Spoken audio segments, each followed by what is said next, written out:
safely.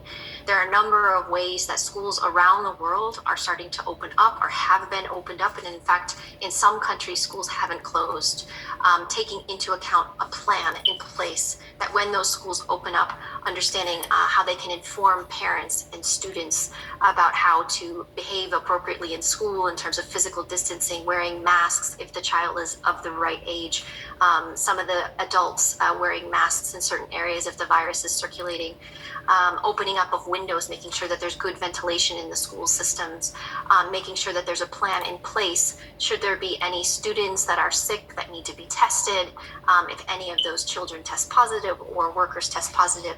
And a number of school systems have set approaches to make sure that they have all of the systems in place so that the schools can open. And we're seeing that being done successfully in a number of countries. It's about taking a comprehensive approach to be able to do so, but it really starts with controlling transmission in the communities because these schools do not operate in isolation. Everybody recognizes the critical importance of opening up schools, not only for children's education, but also for their social well-being, their mental health. And in many parts of the world, this is where children receive food. So it is absolutely critical that schools are opened and that they're opened up safely. There's a lot more that we are understanding about transmission amongst children. Children can be infected with the SARS-CoV-2 virus. We do see different rates of infection among children by age.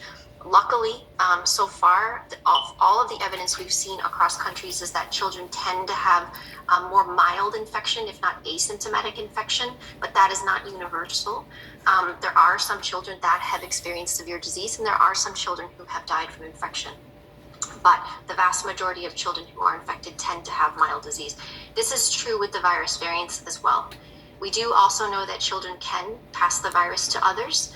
It's largely dependent on the mixing patterns that children have in terms of between each other, between children of the same age, but also between adults and children to adults. So there are risks that are associated, but there are many countries that are opening up their schools, taking this approach, a planned approach, and ensuring that the measures that are in the schools themselves keep the children safe as well as the people who are working at those schools. We have guidance that has been put out that outlines all of the different elements that need to be in place, taken at a school district level to make sure that the schools are operating safely. And UNICEF and UNESCO and other organizations and national authorities as well. A lot of work has been done in this space to try and make schools as safe as possible, and WHO and UNICEF, UNESCO have been working very, very closely together since the beginning of this epidemic. And in fact, we've had a very superb team of UNICEF staff embedded in our operations since the very beginning of this response. So we'd like to take this moment just to recognize the contribution that agencies like UNICEF have made to protecting children in this space, not just in schools, but in general, over the last year or more. Thank you very much.